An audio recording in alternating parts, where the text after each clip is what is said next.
अस्सलाम वालेकुम my dear friends, I am your English teacher and personal coach. आज मैं बात करूंगा Allama Iqbal open university code 1423 के एक यूनिट नंबर 3 के एक फंक्शन एग्रीइंग और डिसएग्रीइंग पे। आपने एक चीज़ नोटिस की होगी कि रोज़मर्रा ज़िंदगी में हम दूसरों से जब भी बात करते हैं तो बहुत सारे ऐसे मौके आते हैं कि जहाँ पे हम उनकी बात से इत्तफाक कर जाते हैं, और जबकि बहुत सारे ऐसे मौके भी होते हैं कि जहाँ पे हम दूसरों की बात से मुत्तफिक नहीं हो पाते। जब हम किसी की बात से इत्तफाक कर जाते हैं तो उस फंक्शन को एग्रीइंग फंक्शन कहते हैं या फिर एग्रीमेंट कहा जा सकता है। जबकि ऐसे मौके कि जहाँ पे हम दूसरों के साथ मुत्तफिक नहीं हो पाते, दूसरों से कोई इख्तलाफ राय रखते हैं, तो उस फंक्शन को हम डिसएग्रीइंग कहते हैं। पहला सेंटेंस है, जब हमसे कोई बात करते तो हम कहते हैं कि आई एग्री विद यू, मैं आपकी इस बात से इत्तेफाक करता हूँ। Yes I quite agree, I absolutely agree, you are right, you are quite right, I think you are right, you are absolutely correct. ये वो कुछ सेंटेंसेस हैं कि जो हमारे एग्रीमेंट को शो करते हैं, हमारा मुत्तफिक होना जाहिर करते हैं। अब अगर हम इस लैंग्वेज फंक्शन में बात करें तो बाज़ ऐसे मौके होते हैं कि हम किसी से मुकम्मल तौर पे मुत्तफिक नहीं होते, कुछ डाउट्स रह जाते हैं। तो उन डाउट्स की सूरत में जो वर्ड यूज़ किए जाते हैं वो अक्सर बट लफ्ज़ इस्तेमाल किया जाता है। That's quite true but, I agree with you up to the point but, I agree with you in principle but.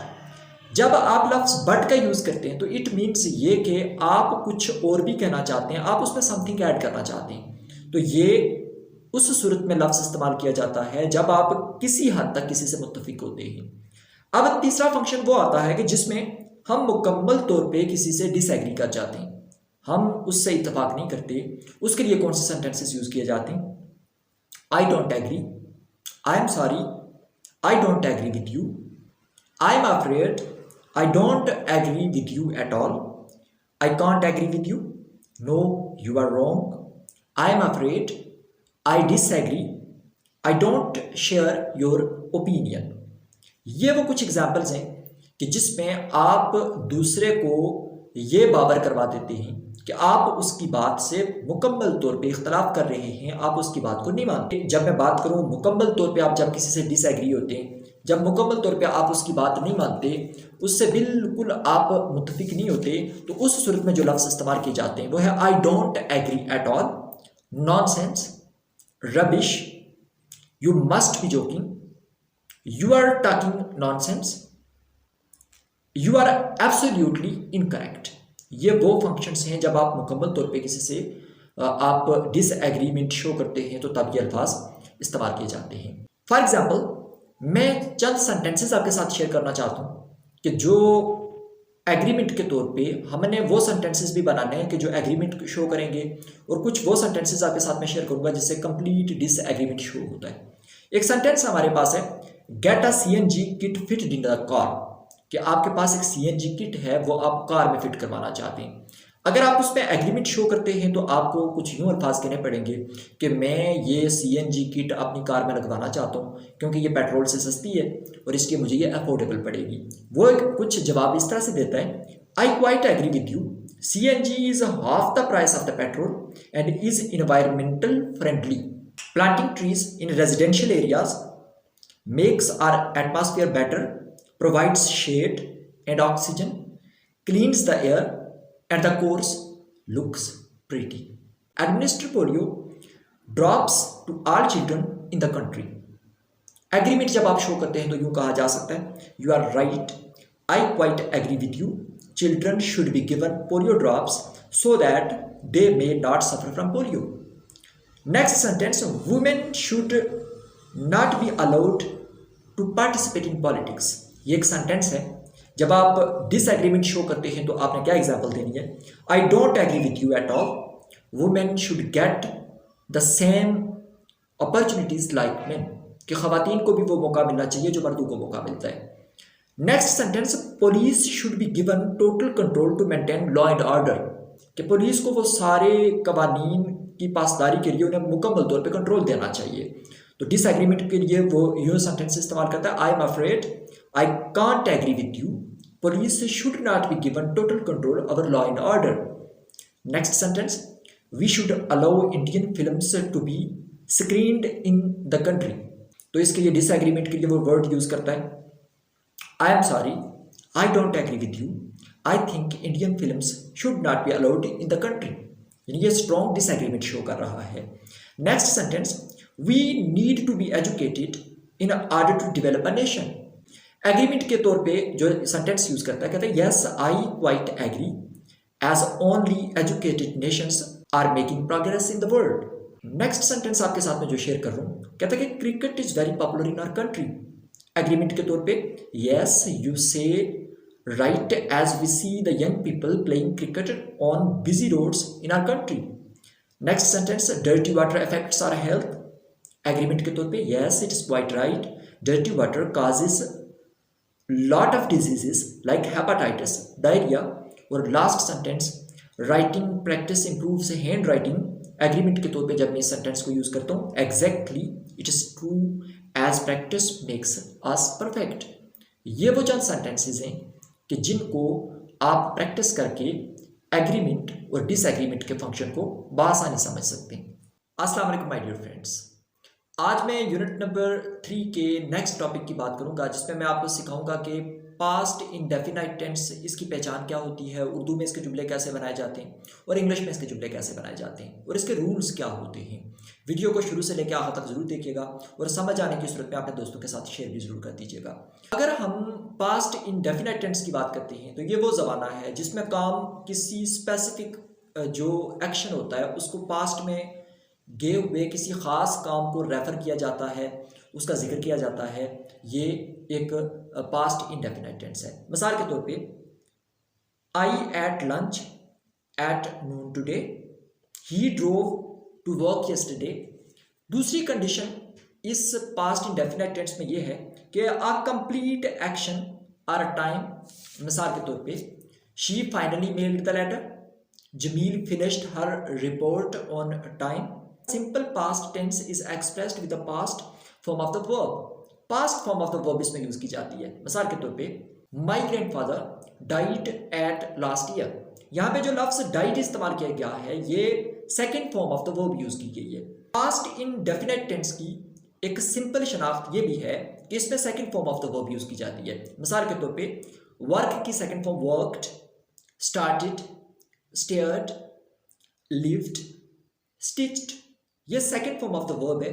इसको यूज करके आप पास्ट इंडेफिनाइट टेंस बना सकते हैं। तो मैं सिंपली आपके साथ रूल फिर एक बार शेयर कर देता हूँ। उर्दू में पहचान ये है कि जिस लफ्ज़ जुमले के आखिर पे अलिफ, छोटी ये या फिर बड़ी ये आती हो वो पास्ट इंडेफिनाइट टेंस होता है।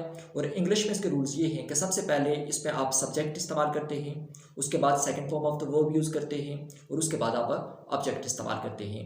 जैसे मैंने ख़त लिखा या मैंने ख़त लिखा, उसको आप यूँ कन्वर्ट कर सकते हैं आई रोट अ लेटर। तो ये नहायती आसान सा तरीका है आपके लिए जो मैं असाइनमेंट के तौर पे काम दे रहा हूँ। वो ये है कि आपने 10 जुमले ऐसे बनाने हैं कि जिसमें आप जो है वो second form of the verb आपने यूज़ करके इस सेंटेंस को आपने पास्ट इंडेफिनाइट सेंटेंस में कन्वर्ट करना है। तो ये आपका होमवर्क है। आप अगर आपको समझ नहीं आती तो आप काइंडली इस कमेंट बॉक्स में आप ज़रूर अपना वो सवाल रखिएगा, इंशाल्लाह मैं आपकी हेल्प करने की कोशिश करूँगा। My dear students, next topic में मैं आपसे बात करूंगा कि लेटर्स कैसे लिखे जाते हैं। इससे पहले आपके साथ में कंप्लीट डिटेल शेयर कर चुका हूँ। Parts of letter, 5 parts of letter आपके साथ मैंने डिस्कस किए थे। एक बार फिर बताता चलता हूँ। 5 पार्ट्स ऑफ लेटर में सबसे पहले जो चीज़ की जाती है वो है हेडिंग्स। नंबर 2 पे सैल्यूटेशन, नंबर 3 पे लेटर बॉडी, नंबर 4 पे कम्प्लीमेंट्री क्लोज और नंबर 5 पे सिग्नेचर लाइन। ये लेटर्स के कुछ पार्ट्स हैं। जो भी हम खत लिखते हैं ये 5 चीज़ों का ख्याल रखा जाता है। और लेटर ऑफ अपॉलॉजीज आप यूँ समझ सकते हैं कि ऐसे खतूत होते हैं कि जो आप किसी को किसी फंक्शन में आपको इनवाइट किया गया, किसी मौके पे आपको इनवाइट किया गया, लेकिन आपके पास फुर्सत नहीं थी, वक्त नहीं था, आपने बाद में वो ख़त लिखा, उससे माफ़ी मांगी, आपका दोस्त है, आपका कोई कज़न है, तो ये लेटर फॉर अपॉलॉजीज होते हैं। तो यहाँ पे बहुत सारे लेटर्स मौजूद हैं, आप उनको ज़रूर स्टडी कीजिए। आप पार्ट्स ऑफ लेटर्स को जहन में रखिए, अपॉलॉजी के जो सेंटेंसेस हैं उनको जहन में रखिए और उस पर स्टडी कीजिए। इंशाल्लाह अगर फिर भी कहीं पे कोई दिक्कत पेश आती है तो आप कमेंट बॉक्स में अपनी परेशानी बता सकते हैं या इस व्हाट्सएप नंबर पर रब्ता कर सकते हैं। इंशाल्लाह मैं आपकी मुकम्मल तौर पे मदद करूँगा। My dear students, unit number 3 के इस टॉपिक पे मैं बात करूंगा, जिसमें आज आपको मैं बताऊंगा कि how can we predict the content of a book. जब आप कोई किताब पढ़ते हैं, जब आप किसी मुसन्नफ़ की कोई तसनीफ़ पढ़ते हैं, कोई भी आप कोई रिटन कंटेंट देखते हैं, तो आपने कैसे अंदाज़ा लगाना है कि इसमें उसने क्या कहा है। कुछ बेसिक टिप्स आपके साथ मैं शेयर करूंगा, जिनको आप मद्देनज़र रखते हुए आसानी से अंदाज़ा लगा सकते हैं कि ये बुक किस रिलेटेड है, इस बुक में क्या बताया गया है और कौन से टॉपिक्स को कवर किया गया है। इस हवाले से चंद एग्जाम्पल्स आपके साथ में शेयर करता चलता हूँ। कुछ टाइटल्स आपके सामने पढ़ूंगा और उनके साथ जो कुछ टॉपिक्स हैं उनको मैच करने की कोशिश करूंगा। माय डियर स्टूडेंट्स, कुछ टाइटल्स और उनके साथ मिलते जुलते टॉपिक्स के how can we predict the content of the book. Book का नेम फ्रीडम एट मिडनाइट, ये पॉलिटिक्स से रिलेटेड हो सकती है। Title Pathans, it is a culture. Great Mughals, it is about the history. कुछ एग्जाम्पल्स आपके साथ में शेयर करना चाहता हूँ, जिससे आपको अंदाजा हो जाएगा कि आपने कंटेंट को कैसे आपने गेस करना है। इस हवाले से आपके पास एक थोड़ा सा इंफॉर्मेशन आपके पास होनी जरूरी है कि जिससे आप अंदाजा लगा सकें कि इस बुक में क्या लिखा हुआ है और किस रिलेटेड आया कि कल्चर के बारे में बात की गई है, सिविलाइजेशन के बारे में बात की गई है, या फिर किसी हवाले से ट्रैवल के बारे में बात की गई है, या एग्रीकल्चर के हवाले से बात की गई है, यानी कौन सी फील्ड ऑफ लाइफ की बात की गई है। तो मैं एग्जाम्पल्स आपके सामने रखना चाहता हूँ। फॉर एग्जाम्पल, एक बुक का नाम है असेंबली लैंग्वेज। तो इसमें क्या हो सकता है, पहले मेरी इस आंसर को सुनने से पहले आप एक मिनट खुद इस चीज को सोचिएगा कि असेंबली लैंग्वेज ये बुक किस रिलेटेड हो सकती है।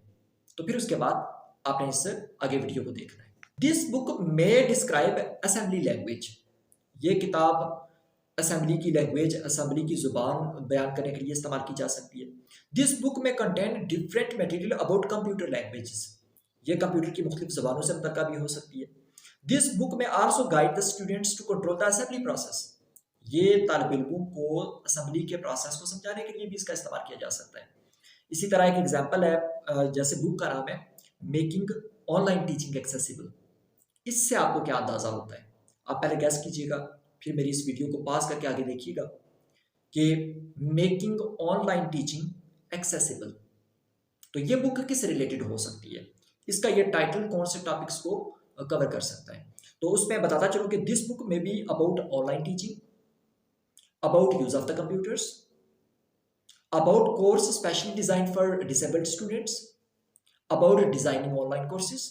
दिस बुक में include tips for communicating with disable persons.